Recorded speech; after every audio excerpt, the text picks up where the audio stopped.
Hello everybody, namaskaram to all the beautiful people out there. Hope you guys are doing amazingly well. Welcome back to our channel English with Ashish.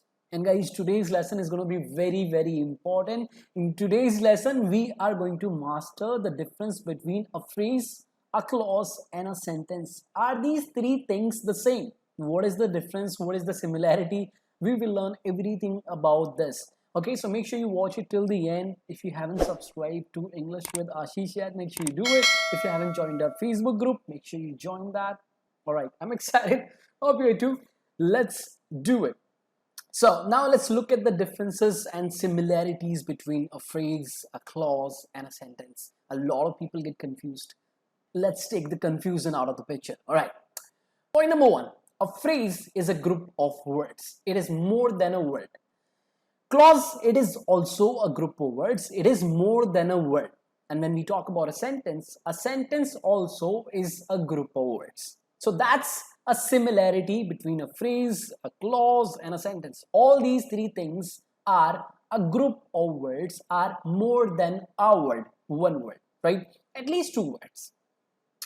Point number two, a phrase does not have the subject-verb combination. That means it does not have both the subject and the verb in it. It does not have the subject-verb combination. It may have the subject, and when it has the subject, it will never have the verb. It may have the verb, and when it does have the verb, it will never have the subject. It basically means it never has both the subject and the verb in it, right? When we talk about a clause does have the subject-verb combination. Unlike a phrase, it has the subject-verb combination. So in a clause, we have both the things, the subject and the verb, unlike a phrase. Now, when we talk about a sentence like a clause has both the things, has the subject and the verb. It has the subject-verb combination. It has the presence of both the things, the subject and the verb, right? Point number three, a phrase does not give a complete meaning, does not give a complete thought. Now guys, it does have a meaning. A phrase does have a meaning, but that is not complete. It's not a complete idea. All right. Now, when we talk about a clause, it may or may not give a complete meaning. Depending on what type of a clause we're dealing with, it may or may not give a complete meaning. This is something we'll understand going forward in the lesson. All right. And when we talk about a sentence, it gives a complete meaning. It gives a complete idea, right? It's a complete thought. Now, we'll take some examples and understand this and master this. All right. Phrases. Let's take some examples of phrases. A smart guy. A smart guy, that's a phrase, right? It can work as a subject. It can work as an object. It can work as a complement. But that's not a complete thought. It's not a complete sentence. It's a phrase. It's a part of a sentence, right? A smart guy. The main word here is guy. So it's a noun phrase, right? And smart are words that are modifying the word guy. A smart guy, right? A smart guy is standing there. I need a smart guy. Something like that. You can make a sentence out of it, right? Number two, extremely beautiful. Extremely beautiful. That's a phrase. Again, that's a phrase, and the major word here is beautiful, an adjective. So it's basically an adjective phrase, right? So both these phrases are more than one word, right? They cannot be one word. They have to be more than one word. And do we have both the things, the subject and the verb in them? No, we do not have both the things. We may have a subject, but will not have a verb. If we do have a verb, we will not have a subject. Got it? That's a phrase for you. When we talk about a clause, it is something that has the subject-verb combination and may or may not give a complete meaning. Look at these examples. She loves me. She loves me. That's a complete thought. It gives a complete meaning. It gives a clear meaning. She loves me, right? She loves me. I'm the guy she loves. All right? Complete meaning it gives. That's an independent clause. Example number two. When I came back. When I came back. What happened after that? There is something that is missing. There is something the speaker is not telling you, right? It does not give a clear meaning. It does not give a complete thought, right? And the reason it does not give a complete thought is because it's a dependent clause, right? So a dependent clause does not give a complete meaning. It depends on an independent clause. So if I add an independent clause to a dependent clause, it will start giving a complete meaning. All right. For example, when I came back, he was eating, he was studying, he was working on his project. Now it gives a complete meaning. Now, when I talk about a sentence, it's a group of words that has both the subject and the verb, and it gives a complete meaning. It gives a complete idea. Examples: she loves me. She loves me. She loves me. Why am I using the same example? Because this is also a sentence. An independent clause is a complete sentence. Yes, an independent clause is a complete sentence, but a dependent clause is not a sentence. All right. She loves me. It's an independent clause, and I can call it a sentence. It's a sentence as well. Second example: everyone is extremely beautiful. Everyone is extremely beautiful. See, both these examples have both the subject and the verb. She, subject, loves, verb. Everyone, subject, is the main verb, linking verb, right? Everyone is extremely beautiful. And I've used this phrase in the sentence. Everyone is extremely beautiful, an adjective phrase. So, this is the difference between a phrase, a clause, and a sentence. We'll understand these things individually as well. All right, let's start with the phrase. So now we know what is a phrase. It's a group of words that does not have the subject verb combination. It misses the subject verb combination, right? Now there are 5 main types of phrases in English, right? These are noun phrases, verb phrases, adjective phrases, adverb phrases, and prepositional phrases. We'll take some examples and understand this. And before we do that, let me tell you, all these types of phrases have already been covered. I have made separate lessons on all these types of phrases. You can watch them. The links will be in the description or up there. Okay, look at these examples. Some talented teachers. Some talented teachers. That's a noun phrase. The major word here, which is teachers, is a noun. Some and talented are modifiers that are giving information about this noun, teachers. Some talented teachers, right? You can use it in a sentence. Some talented teachers are waiting outside. We need some talented teachers. Something like that, right? It's a noun phrase. The theme of the movie. The theme of the movie. This is also a noun phrase. The main word here is theme.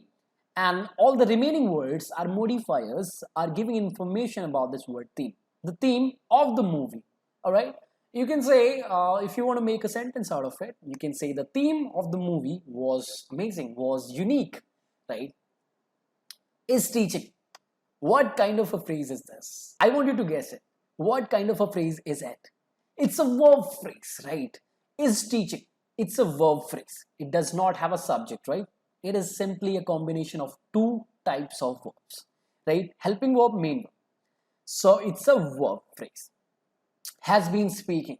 Again, it's a verb phrase, right? Has been speaking. A combination of 3 types of verbs. Very curious. What kind of a phrase is this? This is an adjective phrase. The main word here is curious, which is an adjective. Very is intensifying it. Very curious. How curious? Very curious, right? This guy is very curious. So it's an adjective phrase. An adjective phrase has an adjective and some words that give information about it, that either modify it or limit the meaning of it.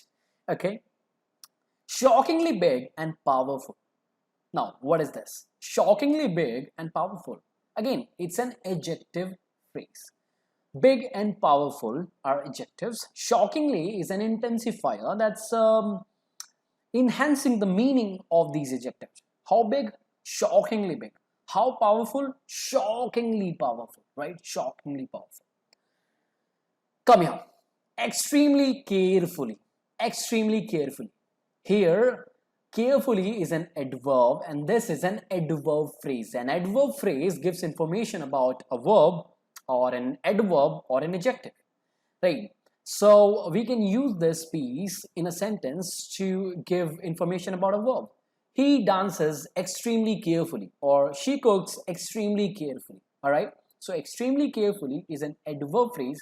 Carefully is an adverb, and extremely is also an adverb, right? So this word extremely is giving information about carefully. How? Extremely carefully. Very slowly. Very slowly. Again, an adverb phrase. He walks very slowly. He walks how? Very slowly. Right? Slowly is the main word. Very is something that's giving information about slowly. Right? Under the box. What kind of a phrase is this? Under the box. This is a prepositional phrase. A prepositional phrase starts with the preposition. Alright? Under the box. About the last match. About the last match. This is again a prepositional phrase, right? A prepositional phrase either works as an adjective or as an adverb, right? You can refer to the lesson on the adverb phrase, right? The link will be in the description. All right. So these are types of phrases. All right. Now let's move to types of clauses. So as I told you, there are two major types of clauses in English: independent clauses and dependent clauses, right? Now, what is an independent clause? An independent clause is a clause that means a group of words that has the subject-verb combination that stands on its own, that has a complete meaning, that does not depend on anything. Okay, it's a complete sentence. An independent clause is a complete sentence. So it's a sentence. Okay. Now, what is a dependent clause? A dependent clause, as the name goes, is a clause that depends on something, that does not give a clear meaning, that does not give a complete meaning, right? It depends on something. Okay. Let me show you some examples and make you understand. Don't worry. Example number 1. Everyone was eating dinner. Everyone was eating dinner. Everyone is the subject. Was eating is the verb phrase. This is a complete sentence. This is an independent clause. This gives a complete meaning, does not depend on anything. So hence, it's an independent clause. That means it's a sentence. It's a sentence. Example number 2. When I got home. When I got home, what happened after that? There is something I'm not telling you, or the speaker is not telling you. I haven't written this sentence, all right? Somebody else has. When I got home, what happened? I do not know. So this is a dependent clause. Why it's a clause? Because it has the subject I, it has the verb got, the past form of get, right? So it has the subject verb combination. It is a clause, but it's a dependent clause. It depends on something. It does not give a complete meaning. When I got home, what happened? When I got home, everyone was eating dinner. Everyone was working, right? If I add an independent clause to this, it will become a complete sentence. Got this? Example number 3. Unless you apologize to her, I won't talk to you. I will not talk to you. Unless you apologize to her. So this is a combination of a dependent clause and an independent clause. The first one is a dependent clause, right? A dependent clause, guys, always starts with a subordinating conjunction. Unless here is a subordinating conjunction, right? Unless you apologize to her. Okay, what happens, right? Unless you do that, so there is something you do not know, right? So this alone is not a complete sentence, is not a complete thought, right? This is a dependent clause. I won't talk to you, I will not talk to you. This is a complete meaning. I will not talk to you, right? It's a complete sentence. It's an independent clause. Okay. So now we know what is a phrase, how many types of phrases we have. What is a clause, how many types of clauses we have. But again, we have 3 types of dependent clauses: noun clauses, adjective clauses, and adverb clauses. Let me show you some examples and make you understand. What we ate last night was awesome. What we ate last night was awesome. So what we ate last night, this is a dependent clause, right? Working as what? Working as the subject of this sentence, working as a noun, right? What we ate last night was awesome. What was awesome? What we ate last night. I might not know the name of that thing, so I'm using a group of words, right? Instead of just one word, I'm using a group of words that has the subject-verb combination. That's a clause to refer to a name, to refer to a noun. What we ate last night was awesome, right? That could be biryani, that could be pizza, that could be anything. Right? I do not know the name, or maybe I just do not want to tell you the name of that dish, all right? What we ate last night was awesome. Starting with a subordinating conjunction what? We is the subject, ate is the main verb. Okay, hence it's a clause, a dependent clause, working as the subject of the sentence, and it has to be a noun clause. Okay, the man who is standing next to you is my accountant. The man, which man? Who is standing next to you?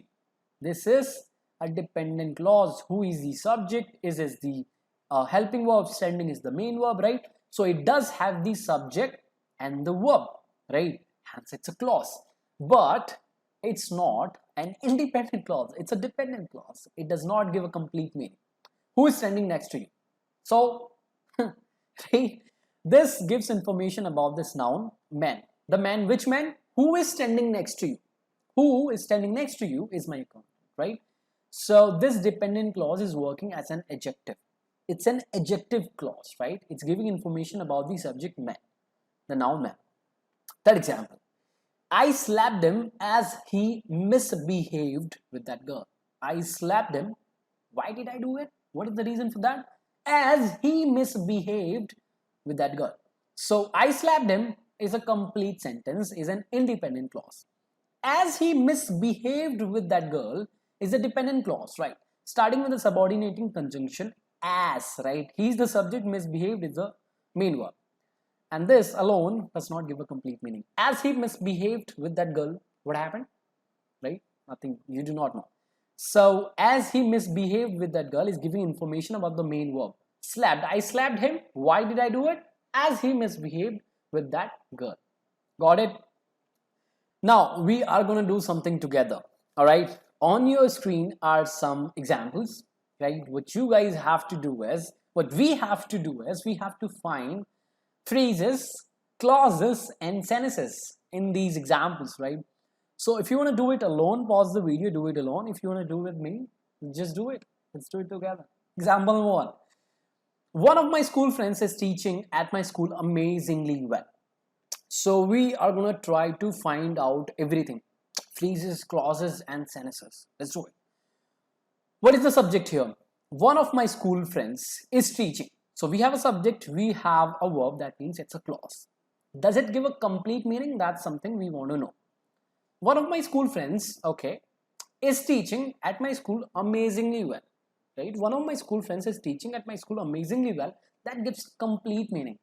So it's an independent clause, and if it is an independent clause, it means it's a sentence, right? Now, does this sentence have phrases in it? Let's figure out. What is the subject? One of my school friends. That's a noun phrase. One of my school friends. One is the main word here, is the noun, right? And everything apart from this word, one, is a modifier. Okay, one of my school friends is teaching. Is teaching is a verb phrase. It's a combination of two verbs. Is and teaching. Next, at my school. Teaching where? At my school. At my school is a prepositional phrase that's working as an adverb, telling where the action is happening. Teaching where? At my school. How? Amazingly well. How one of my friends is teaching at my school? Amazingly well. So amazingly well is an adverb phrase that's giving information about the action. How the action is happening. Amazingly well. So this is a sentence. This is an independent clause. That means it's a sentence which has multiple phrases. A noun phrase, a verb phrase, a prepositional phrase, and an adverb phrase. Okay, example number two. Everyone hates liars. Everyone hates what? Lies. This gives a complete meaning. Everyone is the subject, hates is the verb, liars is the object, right? So it's an independent clause, a group of words that has the subject verb combination. If it is an independent clause, that means it's a sentence as well. Do we have phrases in it? No, we don't. We do not have any phrases in it. Everyone, which is the subject, is just a word. Hates, which is the verb, is just a word. Liars, which is the object of the verb hates, is just a word. So we don't have multiple words, right? So we don't have any phrases in it. Third example. I don't like what you're saying. I is the subject. Don't like is the verb phrase. So I have the subject, I have the verb phrase. So that means it's a clause, right? I don't like what you're saying. That gives a complete meaning. So it's an independent clause, which means it's a sentence. It's a complete sentence, right? Do we have phrases in it? Let's figure out. I is the subject, one word, not a phrase. Don't like, combination of two verbs, verb phrase.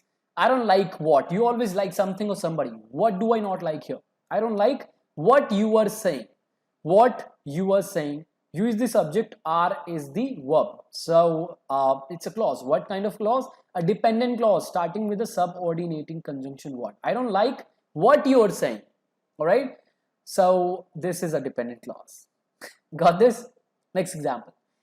If you stop wasting time, your life will change. Right now, this example has two clauses in it. Number one is a dependent clause. If you stop wasting time, if subordinating conjunction, use the subject, stop is the main verb. If you stop wasting time, stop what? Wasting time. This is a gerund phrase, wasting time. You always stop something. What do I stop here? Wasting time. So this entire thing is a dependent clause, and this clause has a phrase, a gerund phrase, wasting time. Okay. And your life will change is an independent clause, is a complete sentence, right? So this is a combination of a dependent clause, if you stop wasting time, and an independent clause or complete sentence, your life will change. Got it? Next example. The movie that we watched yesterday was one of the best movies I have seen lately. Okay, that's a big sentence, a long sentence, but quite an easy one, all right? The movie is itself is a phrase, a noun phrase. Movie is the main word, the noun, the is an article, the definite article. So it's a noun phrase. Okay, the movie that we watched yesterday, it's a clause. We is the subject, watched is the main verb, that is the subordinating conjunction. So it basically tells us this is a dependent clause, right? And what is it doing? It's modifying the noun movie. Which movie? The movie that we watched yesterday. Was, now comes the verb was, right? Was one of the best movies that I have seen lately. Was what? One of the best movies. Again, that's a noun phrase, right? That I have seen lately. That's a dependent clause. That is the subordinating conjunction. I is the subject. Have seen is the verb phrase. Now, what is it doing? What is this dependent clause doing that I've seen lately? It's modifying the noun movies. Was one of the best movies. Which movies? That I have seen lately. Right? So it's an amazing sentence, right? It has a lot of clauses in it. It has a lot of phrases in it, right? So I am pretty sure now you know what is a phrase, what is a clause, what is the difference, how these two things are different from a sentence. I hope everything is clear. Now you're feeling more confident about this topic. If you are, give it a like. If you're new to the channel, subscribe to the channel. If you haven't joined a Facebook group, do that. If you have any questions, let me know in the comment section below. And what else? I'll see you guys very soon. Till then, keep learning. Have fun. I love you all. You know this. Bye-bye.